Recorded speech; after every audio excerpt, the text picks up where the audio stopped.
কই গো, কিছু কি ঠিক করলে? রাজকুমারের জন্মদিনে কি উপহার দেবে? হ্যাঁ গো, পেয়েছি। এই দেখো। উমা, এই যে তোমার ছোটবেলা সোনার আংটিখানা। হ্যাঁ গিন্নি, ঠিক ধরেছ। যেটুকু যা গয়না ছিল সবই তো দেওয়া হয়ে গেছে, নহে বিক্রি হয়েছে। আর তো কাউকে কিছু দেওয়ার নেই, তাই ভাবলাম এটাই উপহারে দিই। সে ভালো ভেবেছো। বেশ, আসি তাহলে। ওদিকে সবার দেরি হয়ে যাচ্ছে গিন্নি।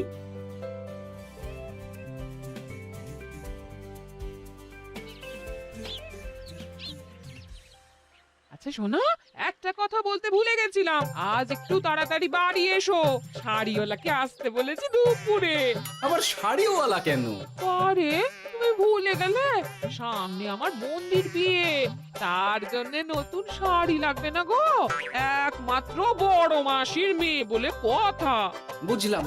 তো ওই একটা শাড়ির জন্য আবার আমাকে থাকতে হবে? 3টে শাড়ি উপহারের পাশাপাশি আমারও একটা শাড়ি চাই। হ্যাঁ আচ্ছা, তুমি নতুন শাড়ি নিয়ে কি করবে বলো তো? বিয়েটা তো তোমার বোনঝির। বলি, সারাটা জীবন তো এই এক কাপড়ই কাটিয়ে দিলাম, কি দিয়েছো তুমি আমায়?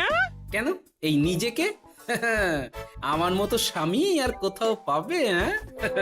ও সব মন ভুলানো কথায় আর চিড়ে ভিজবে না, তাড়াতাড়ি আসবে বলে দিলাম। হ্যাঁ অগত্যা।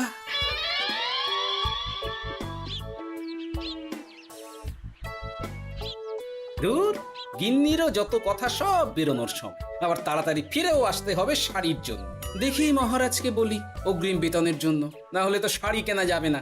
তাও একটা হলে হতো, কিন্তু এনাকেও দিতে হবে। আসলে সত্যিই তো, গিন্নি আমার কত যত্ন আত্তি করে, কিন্তু তাকে আজ পর্যন্ত তেমন কিছু উপহার দিতে পারেনি।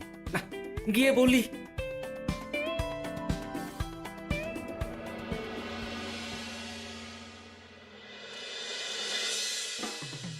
রাজকুমারের জন্মদিন উপলক্ষে যে আপনারা এত উপহার এনেছেন তার জন্য অনেক ধন্যবাদ।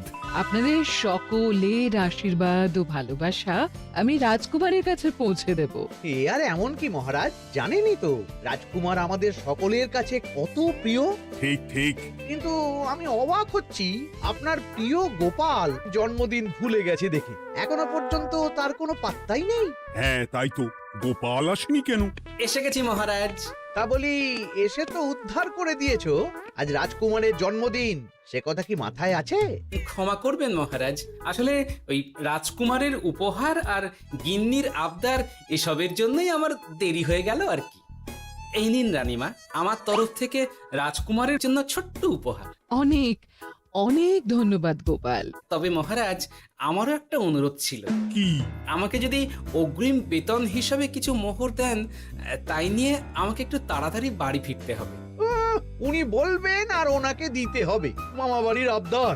যেটা জানেন না তার মাঝে এত কথা বলেন কেন? হ্যাঁ, আসলে মহারাজ, আমার গিন্নির বোনের মেয়ের বিয়ে সামনে, তাই গিন্নি আবদার করেছে ওই নতুন শাড়ি কেনার জন্য। জানেনই তো বিয়ে বাড়ির কত খরচা, তাই। এ তো খুব ভালো কথা, কিন্তু অগ্রিম বেতন কেন? এমন একটা ভালো খবর দিলে আমার তরফ থেকে তোমার জন্য কিছু মোহর উপহার। এই নাও। ধন্য মা আপনি। আপনার মতো মা থাকতে সত্যি ছেলের কোনো চিন্তা থাকে না রানীমা। ইস, বেটা আবার সুযোগ বুঝে মোহর পেল। কেন যে আমার এমন হয় না। এবার তাহলে আসি মহারাজ, গিন্নি ওদিকে অপেক্ষা করছে। হ্যাঁ হ্যাঁ, যাও যাও। আজ তাহলে সভা এখানেই শেষ করলাম। মহারাজ, আপনার সাথে আমার একান্তে কিছু কথা আছে। আমি অন্দরমহলে গেলাম। রানীমার আবার হঠাৎ কি হলো, ব্যাপারটা দেখতে হচ্ছে।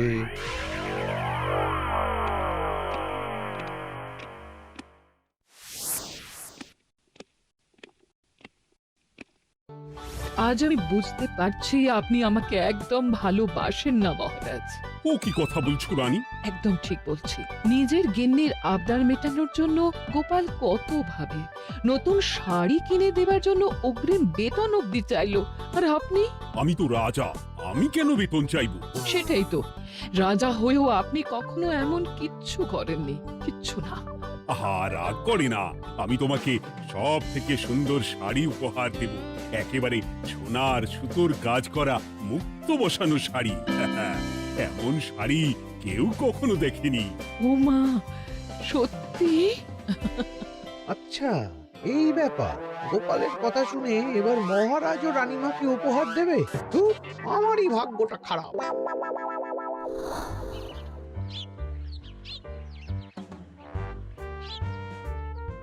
হাজার চেষ্টা করেও গোপালকে আটকানো যায় না। দূর দূর দূর, আমি যা চেয়েছিলাম তা ওই গোপাল পেয়ে গেল। ও কি গো, তুমি কার সাথে কথা বলছো? দুর্ভাগ্যর সাথে। কি সব অলক্ষণে কথা? কি হয়েছে? কি আর হবে, সবই তো তোমার দোষ। আমার দোষ? হ্যাঁ, তুমি আমার কাছে বায়না করো না কেন কিছু? তুমি বায়না করনি বলেই আজ আমি রানীমার কাছ থেকে মোহর পেলাম না, কিন্তু গোপাল পেয়ে গেল। এবার বুঝলাম। ঠিক আছে, এখন তাহলে বায়না করছি, তুমি কাল গিয়ে সেটা রানীমাকে জানাবে। ঠিক আছে? হ্যাঁ, করো করো করো, বায়না করো, বায়না করো। কি চাই, কি চাই, কি চাই? পেয়েছি। তুমি রানীমাকে গিয়ে বলবে যে আমার একটা সোনার হার চাই। এই না হলে আমার বউ। দারুণ চাল চেলেছো।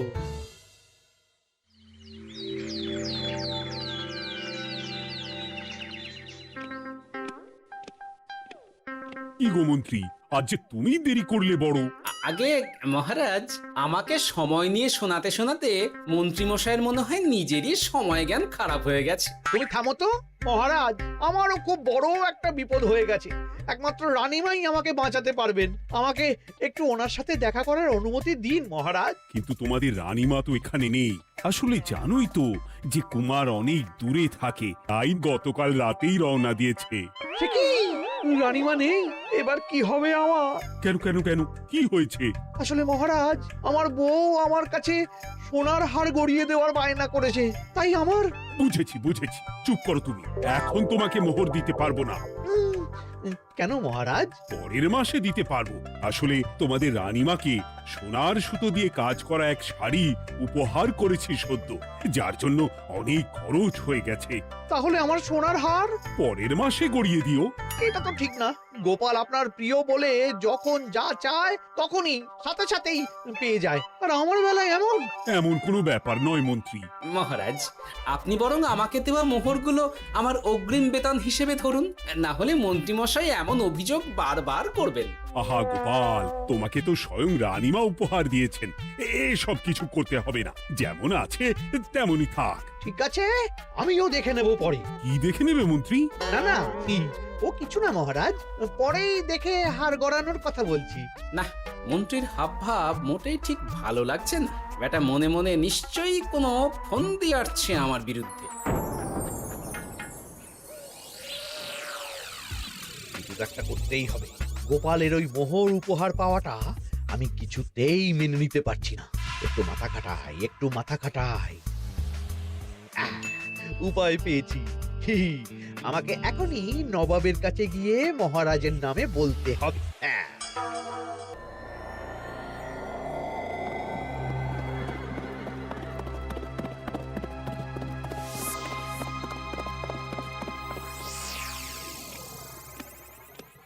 প্রণাম নবাব বাহাদুর। আরে এ যে কৃষ্ণনগরের রাজা কৃষ্ণচন্দ্রের মন্ত্রী, তো হঠাৎ এখানেই কেন? আমি নবাব বাহাদুরকে আন্তরিক ধন্যবাদ জানাতে এসেছি। কিসের জন্য? এই যে আমরা খুব খুশি রাজা কৃষ্ণচন্দ্রের মতো একজন শক্তিশালী রাজা পেয়ে। শুধু সামরিক বলেই নয়, আর্থিক, সামাজিক, রাজনৈতিক সব দিক থেকে। আর এটা সম্ভব হয়েছে আপনার মতো একজন নবাবের মহারাজের ওপর কৃপা দৃষ্টির জন্য। বলতেটা কি চাইছো তুমি? তেমন কিছুই না, আপনার গুণগান করছি। নইলে আপনিই বলুন না, আমাদের মহারাজ কখনো সোনার সুতোয় বোনা মুক্তোর কাজ করা শাড়ি কিনে রানীমাকে উপহার দিতে পারে? কি সোনার শাড়ি? হ্যাঁ, এমন দামি শাড়ি যা হয়তো নবাবের কাছেও নেই। ঠিক আছে ঠিক আছে, তুমি এখন আসতে পারো। আর শোনো, আমি তোমাদের রাজ্য পরিদর্শনের জন্য লোক পাঠাবো। কবে কখন সেটা কাল তোমাদের সূচনা পাঠিয়ে দেবো, কেমন? ঠিক জায়গাতেই আগুনটা ধরিয়েছি মনে হচ্ছে। বেশ। ব্যাপারটা আমার মোটেই ঠিক লাগছে না উজির। কৃষ্ণচন্দ্রর মতো এক সামান্য রাজা এত দামি শাড়ি কিনলো কি করে? কালো বাজারি করছে না তো? আমিও একই কথা ভাবছিলাম হুজুর। এক কাজ করো, কালকে কৃষ্ণনগরে খবর পাঠাও, 2 দিন পর রাজকার্য পরিদর্শনের জন্য তুমি সেখানে যাবে। সব খতিয়ে দেখবে, আর কিছু বেগতিক বা গরমিল দেখলে সেটা বাজেয়াপ্ত করে নেবে, কেমন? আর কে হুজুর?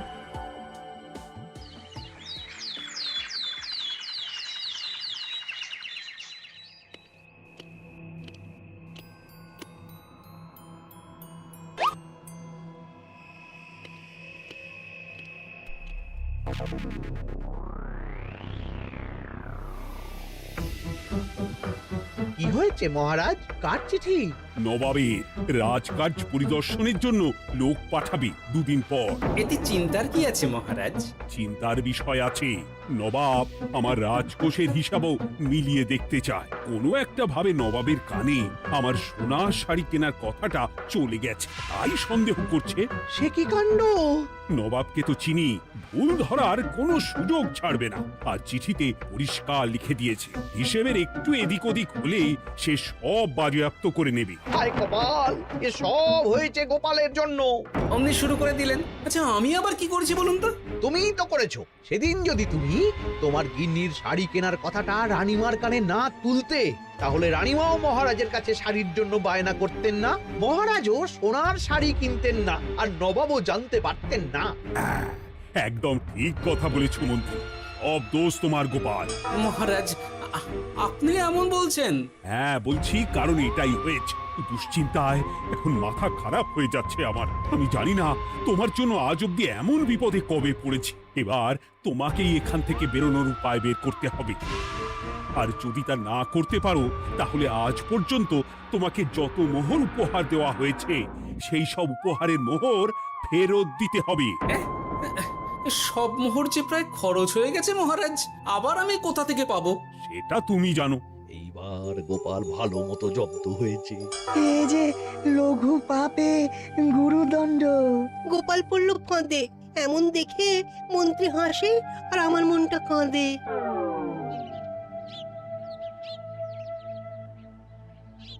এখানে বসে কি করছো গো গিন্নি? এসে পড়েছো? ও মা, তোমার মুখটা এমন শুকনো দেখাচ্ছে কেন? আর বলো না, এই হিসেবের ঠেলায় সবকিছু বেহিসাবি হয়ে যাচ্ছে একেবারে। আচ্ছা, তুমি কি করছিলে ওই রসিদগুলো নিয়ে? দেখে হিসেব করছিলাম এই মাসে অনেক খরচ হয়েছে কিনা, সেই বুঝে পরের দিনগুলো চালাতে হবে গো। কি বলে? রসিদ দেখে হিসেব কষা? রি, এটা তোমার মাথাতেই আসেনি। ধন্যবাদ গিন্নি, আরো একবার তোমার জন্য এই যাত্রায় আমি বেঁচে যাব মনে হচ্ছে। বেঁচে যাবে কেন? কি হয়েছে? আচ্ছা, আমাকে আবার একটু রাজপ্রাসাদে যেতে হবে। আমি এলাম গিন্নি। কি যে বলে লোকটা, কিছুই বুঝতে পারি না।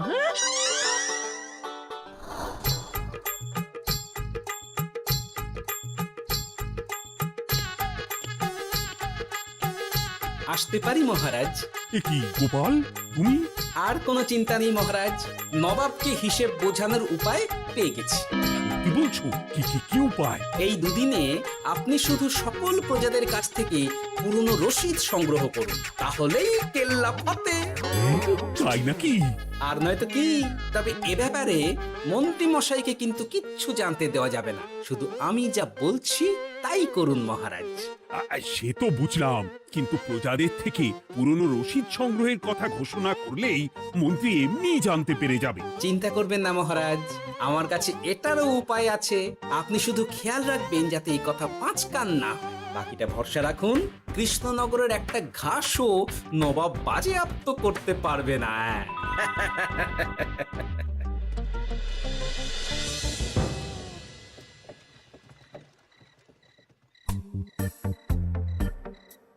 গোপাল দাদু, আমরা সব চলে এসেছি। ভালো সময় এসেছিস, তোদের দাদুর ভবিষ্যৎ এখন তোদেরই হাতে। আপন করে বলছো কেন দাদু? আমরা থাকতে তোমার কিচ্ছু হবে না। শুধু বলো না কি করতে হবে। জানি তো, তোদের যেটা করতে হবে সেটা হলো সবার বাড়ি বাড়ি গিয়ে পুরনো রসিদ সংগ্রহ করতে হবে। এই ব্যাপার, এটা আর এমন কি? কিন্তু কেউ যদি জিজ্ঞাসা করে কেন চাইছি, তখন তখন বলবি যে ওই গোপাল দাদু ওই ঠোঙা বানাবে বলে পুরনো কাগজ চাইছে। আচ্ছা, আমরা এক্ষুনি নিয়ে আসছি। যাক, প্রথম ধাপ হয়ে গেল, এবার পরের ধাপের প্রস্তুতি। যাই, একবার বরং বিজ্ঞানীর কাছ থেকে ঘুরে আসি। বিজ্ঞানী, ও বিজ্ঞানী, বাড়ি আছো? আরে গোপাল যে, এসো এসো ভেতরে এসো। বলো, তোমাকে কিভাবে সাহায্য করতে পারি? তোমার কাছে কালি মোছা যায় এমন কোনো কিছু আছে? কালি মোছার জিনিস? হ্যাঁ, একটা তরল রাসায়নিক পদার্থ আছে যেটা সব ধরনের কালি তুলে ফেলে। দাঁড়াও দিচ্ছি। অনেক ধন্যবাদ বিজ্ঞানী।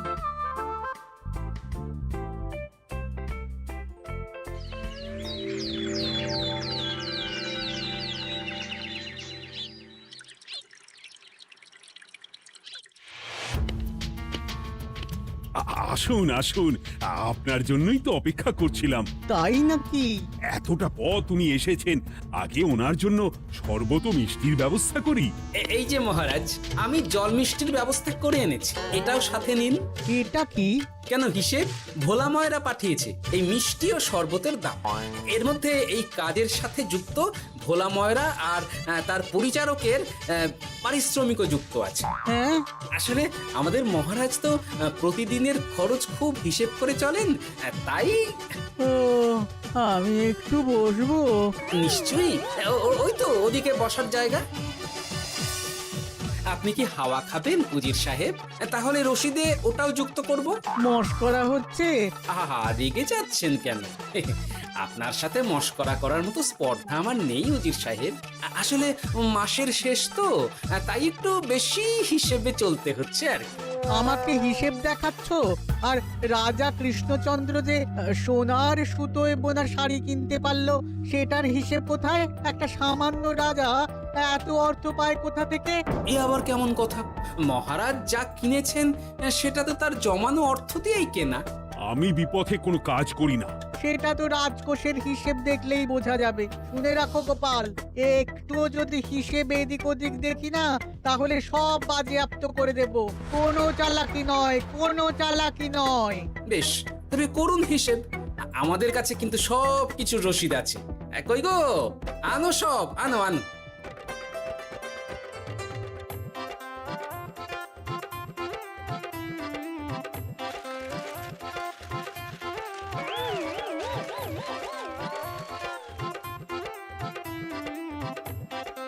হ্যাঁ, এত রসিদ? আপনি বরং নিশ্চিন্তে হিসেব কষে নিন, আমরা আসি।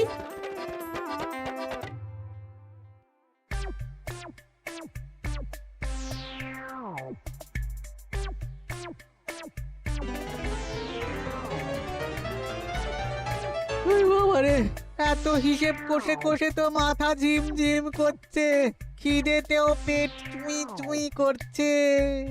আপনার হিসেব কত দূর উজির সাহেব? আমাকে এখান থেকে নিয়ে চলো গোপাল, আমি আর পারছি না।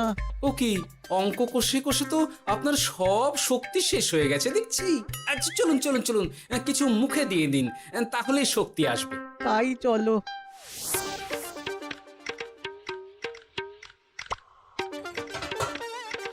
নিন, এটা হলো দুপুরের খাবার, আনাজ মশলা, এমনকি রান্নার ঠাকুরেরও পারিশ্রমিকের হিসেব। এবার আমি পাগল হয়ে যাব। আমি আর কোনো হিসেব দেখতে চাই না। সব সময় কি আর হিসেব নিয়ে চলা যায় নাকি? কি আর করা যাবে বলুন? হিসেবে না চললে আপনি তো মহারাজের উপার্জনের উপর সন্দেহ করবেন, আর বেশি খরচ হলেই সম্পত্তি বাজেয়াপ্ত করবেন। তাই বলে সব কিছুতেই হিসেব? কোনো একদিকে বেশি খরচ হলে বাকি দিকগুলো এইভাবেই কম করে চলতে হয়। কি ঠিক বলিনি? আমি আমার ভুল বুঝতে পেরেছি গোপাল, এবার আমাকে রেহাই দাও। আসলে তোমাদের মন্ত্রী নবাবের কাছে গিয়ে তোমাদের রাজা নামে উস্কেছে। কি? মন্ত্রী? এই রে, খেয়েছে, এবার পালাতে হবে দেখছি। ঠিক জানতাম, মোহরের জন্যই এত কিছু। তাই তো নবাব এমন করেছেন। বেশ, এবার আমি ফিরে গিয়ে নবাবকে সব জানিয়ে দিচ্ছি।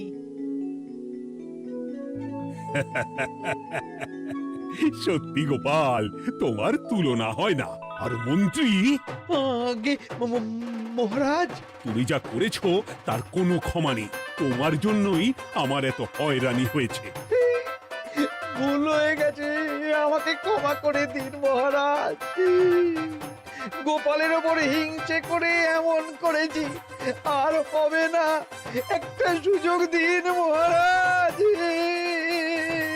হ্যাঁ মহারাজ, সুযোগ দিয়েই দিন। বেশ, তবে তোমার শাস্তি হলো রানীমাকে আমি যে সোনা শাড়ি কিনে দিয়েছি সেটার পুরো দাম তোমাকে আমায় দিতে হবে। হ্যাঁ?